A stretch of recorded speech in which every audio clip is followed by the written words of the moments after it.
Кои се придобивките од живење во енергетски ефикасни објекти? И со кого би го направиле тоа, ако не со човек што е вклучен во директна изградба на истите? Велам добар ден и добре дојде за господинот Дејан Мирсинов. Добар ден. Собственик на градежна фирма. Ние цело време зборуваме енергетски ефикасна фасада, енергетски ефикасна фасада. Дали енергетски ефикасна фасада е само онаа која што има стиропор? Па не зависи само од стиропорот, бидејќи тоа е систем на градежни материјали кој што правилно, односно пропишано, треба да се вгради квалитетно и по редослед, за да може да го даде ефектот на енергетска ефикасност.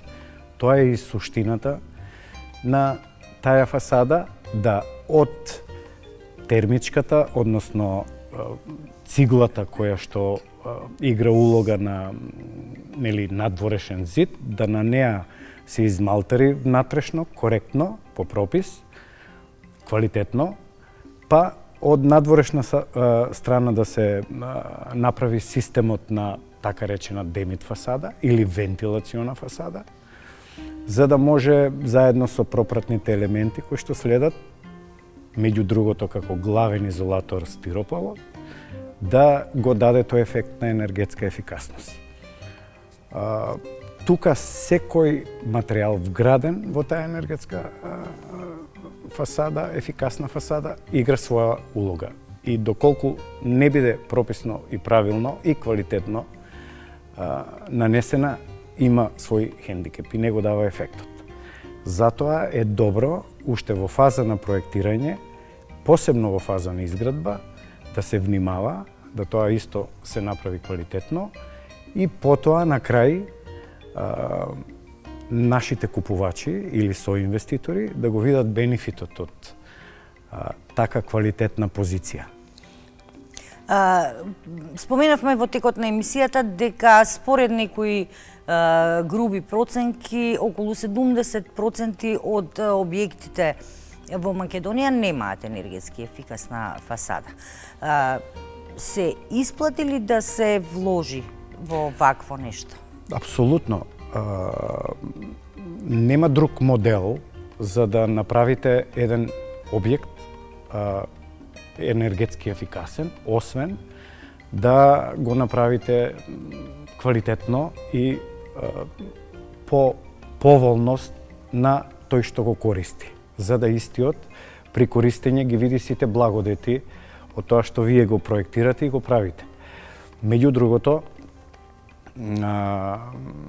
не е само енергетска ефикасна фасада за да се направи комплетно објектот енергетски ефикасен. Значи, покрај фасадата е битно да вие нанесете прописен или топол пот, така речено кошулица со стиропол, за да обезбедите изолација, да не, да речеме, бега преку подот и така натаму, не само преку фасадата. Потоа да обезбедите топол пот или паркет. Исто така, кровната конструкција е битна енергетски да ја задржува, односно енергијата да ја задржува тука и да го постига ефектот на немање на одлив на таа енергија при самото загревање на или ладење, да речем, на тој стан, да биде добро изолиран. Така да комплетно, ако тие позиции се направат квалитетно, тогаш го добивате правиот ефект на енергетски ефикасен објект. Воспротивно, имате делимично енергетски ефикасен објект, ако ја коригирате само фасадата. Тука ќе ја спомнам и ПВЦ столаријата, односно надворешната столарија, која игра исто така битна улога во тој систем на енергетска ефикасност и треба да биде квалитетен по пропис од солиден производител со сертификат, за да може истите овие производи, така цертифицирани правилно и коректно, да го сочинат тој предуслов за да ние направиме квалитетен производ за намена и да издадеме енергетски пасош под А категоризација, кој што на еден начин му додава вредност на објектот, објект. нели? И не по мене неминовен при самата трговија, односно продажба на недвижностите. И затоа крајниот потрошувач, освен за штедата која што има во енергијата, добива и поголема вредност на самиот објект, кој што на долг рок му дава предност да го користи, да го изнајмува, да го продава и така натаму по поволна цена. Велиме енергетски ефикасни објекти или енергетски ефикасни згради. Се почесто го слушаме и изразот паметни згради.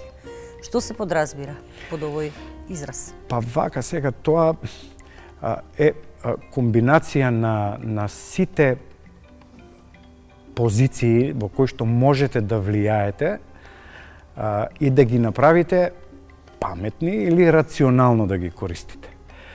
Тоа значи дека како во самиот дом може да се вградат системи за паметно, односно рационално користење на потрошувачката на енергија, така и надвор од објектот истото може да се направи, нели сега во се модерни овие смарт сити или паметни градови во кои што се инкорпорираат решенија за заштеда на енергијата преку нели улични осветлувања штедливи, преку фотоволтаици на кровните конструкции, на паркирните места, преку нели влијание во јавниот превоз, на немање на издувни гасови при користење на услугите за јавен превоз и така натаму. Сите тие решенија помагаат во заштеда на енергијата, воедно влијаат во намалување на емисијата на CO2, влијаат во таа еколошка компонента загадувачка која што сите ние декларативно повеќе ја кажуваме отколку што ја практицираме. И кај нас ние пробаме преку изведба на нашите објекти и организација на самиот простор во објектите и вон објектите да повлијаеме или да поттикнеме позитивно да од декларативно преминеме во реално, да речеме, инкорпорирање на сите тие решенија паметни. Ви успевали? За заштита. Па да, сега за сега, со оглед на околностите, со оглед на тоа колку дозволува цената да го тоа инкорпорирате, за тоа што сепак тоа на крај треба некој да го плати. Така. Зависно од побарувачката, ние се трудиме да постигнеме максимум од нашиот производ. Колку е ваквиот паметен начин на домување корисен не само за оние кои што живеат во вакви паметни или енергетски ефикасни објекти, туку и за човековата околина воопшто? Секако, ние покрај тоа што за себе правиме бенефити добро, за лична корист, треба да внимаваме и за јавната корист и, да речем, одговорност, заради тоа што со секоја една небрежност или неадекватно користење на соодветни материјали и позиции влијаеме негативно врз животната околина и на крајот допринесуваме за, да речем, тиете несакани последици од тоа, која што создава нездрава животна средина и на крај се рефлектира во неатрактивност на користење на јавниот простор. Нели, кога живеете во нездрава средина, тогаш и џабе ви и да понудите енергетски ефикасен објект кога околината ви е загадена и не е благопријатна за живење.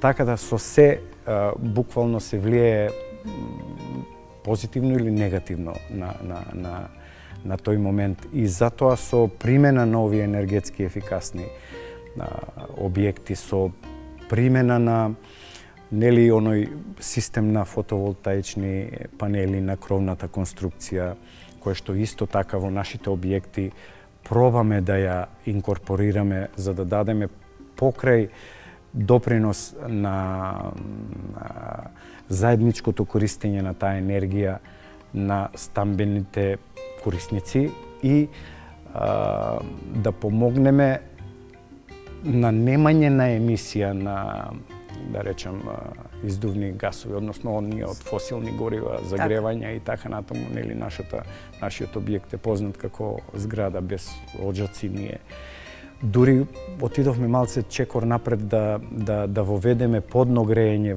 во нашиот систем со воздух, вода, чилери за. Но имавме една мала несреќа, да речем, да го видат тој благодет крајните корисници или станарите, заради одредени злоупотреби или користења на прекомерна енергија, нели се тарифираа корисниците и ние за жал влеговме во четврта тарифа, онаа тарифа која што е висока, најскапа. И тој момент на немање на математика која што требаше да им ја понудиме на станарите и да го видат тој благодет, го сега за сега го испуштивме, но работиме на тоа да го тој проект имплементираме, аплициравме во ИПАРД програми за комерцијализација на тој проект и не се откажуваме бидејќи нашата инвестиција е евидентна и е голема и треба да ја изодиме до крај за да може да го постигне ефектот. Така да во тој дел и ефтината енергија која што можеме да додадеме во користење на тој простор, исто така влие на еден начин во заштеда, како на буџетот на корисниците, така и во севкупниот буџет. На крајот, кога ви оди енергија непотребно, не треба нели многу да сме паметни да заклучиме дека влијаеме во енергетскиот биланс неповолен на севкупниот енергетски. Но за едно современо и квалитетно живење не се потребни само енергетски ефикасни објекти, туку се потребни и квалитетно изработени урбанистички планови. Па се трга од тука. Ние колку можеме како општествено одговорна компанија пробаме да го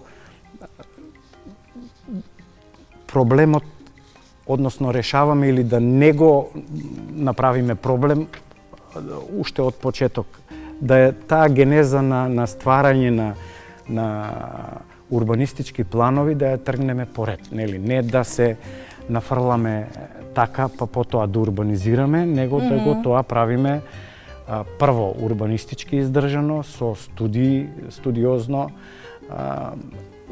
Тука вклучуваме научни институции, односно нашата агенција за недвижности има порачано една студија од Архитектонски факултет за изработка на таква студија.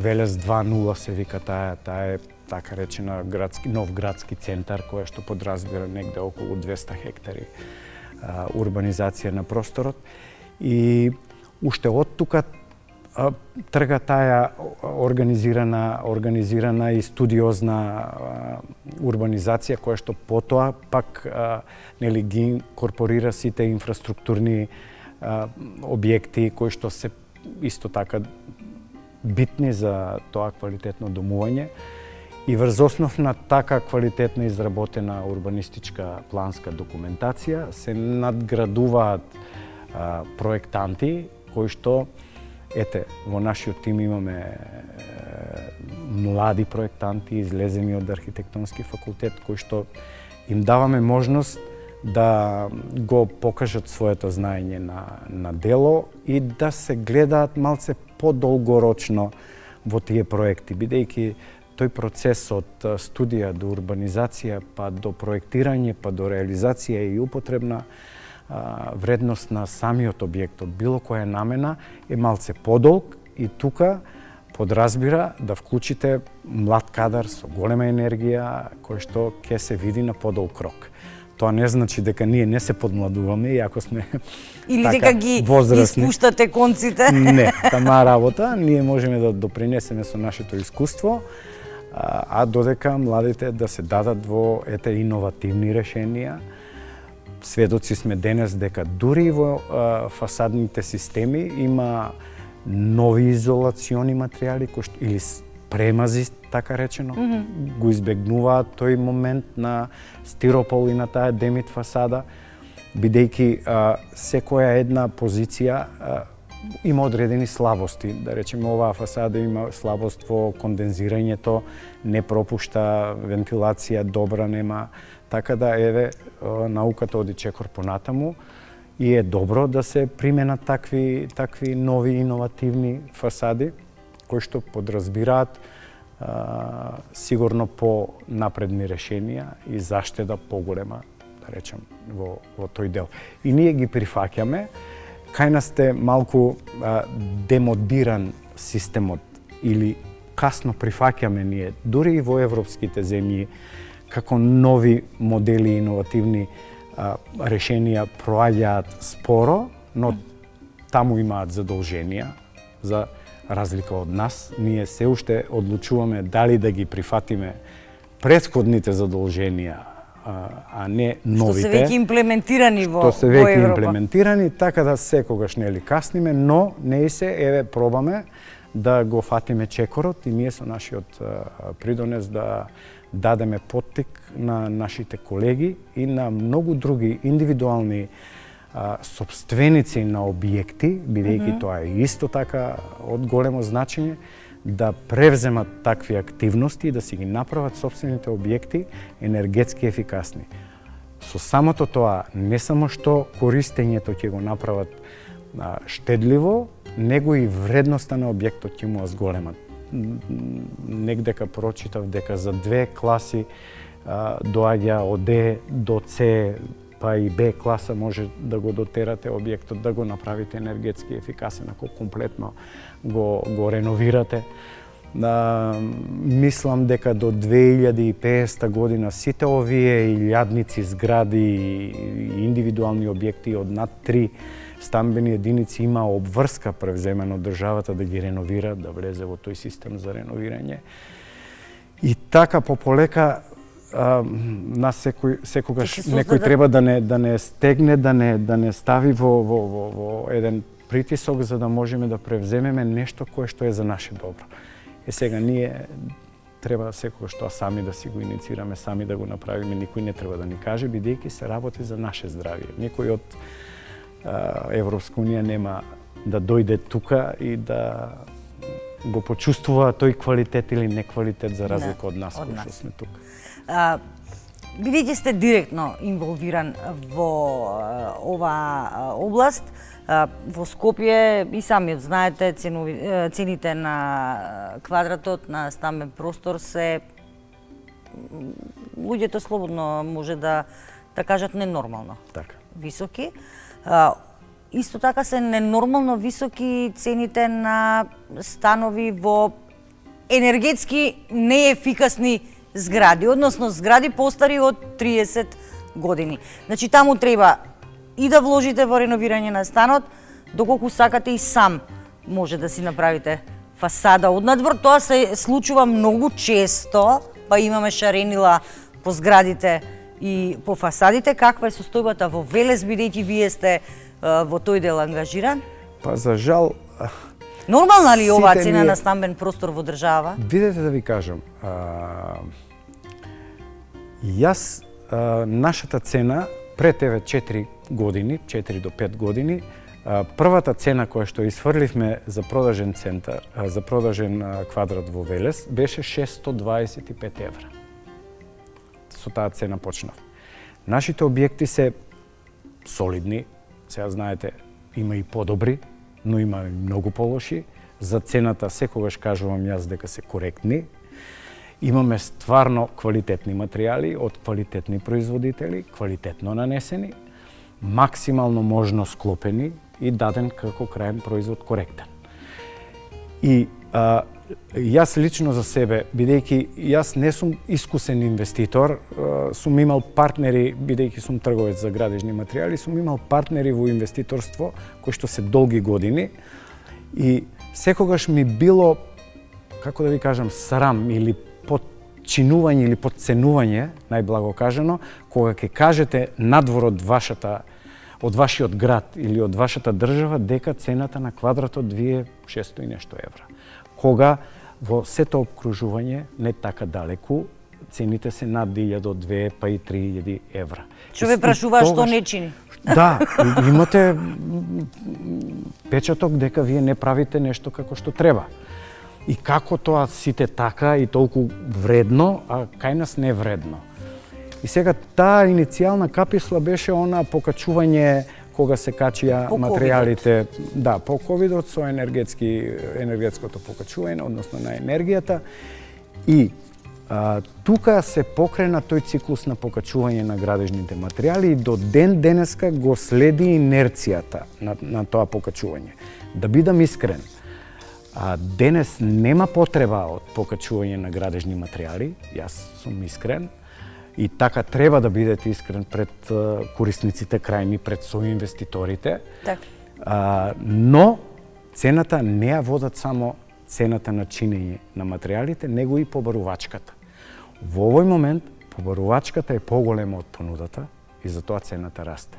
Како во Скопје, така и во сите други средини надвор од Скопје. И секогаш ќе расте доколку тој момент трае.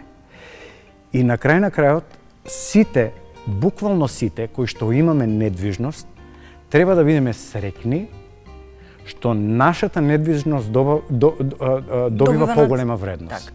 Ако за некоја недвижност имале не знам колку 1000 евра, сега имате пута 2, пута 3. Тоа на сите ни годи. Да си кажеме право, освен на оние кои што треба да купат во тој момент. И ако во буџетот си планирале не знам колку, сега треба да дадат нешто повеќе. Затоа велат дека вложувањето во недвижности во моментов е најисплатлива инвестиција. Секогаш е така. И сите инвестициски фондови, сите ние кои што сме во тој сектор и сите производители на градежни материјали, буквално сите, до работници, до работна рака, кој што е една огромна индустрија, имаме за цел и за задача да пласираме производи. Што е можно да пласираме производи? Нашите производи да бидат барани. И сега, нели, барани и по квалитет. Така. Не само, како да кажем, маркетиншки барани. Така да, сега за сега, јас се радувам не заради условно кажано профитот, кој што е минорен. Ние некогаш сме знаеле да имаме при покачувањето и повисоки цени на чинење од колку продажни цени, но сето тоа сме го издржале заради тоа што така бил периодот. Сега можеби нашите цени на чинење се пониски од продажните цени, но севкупно гледано сите имаат добро од ова покачување. На крајот почнуваме да доаѓаме со овие блиски обкружувања, па знае некој да каже во Солун е толку. А зошто да не биде во Скопје толку, во Солун да биде толку? Која е причината? Зошто ние сами... Таму има море. Па добро, море ако има, да, ама нели на друго место ке што нема, или Софија, или Ниш, или так. Зошто негдека да биде поскап квадратот и да го цениме таму, а да не си го цениме кај нас. Ми беше многу драго што денес бевте гостин во нашата емисија. Ви благодарам за гостувањето. Имаше, така ќе го завршиме овој дел од разговорот.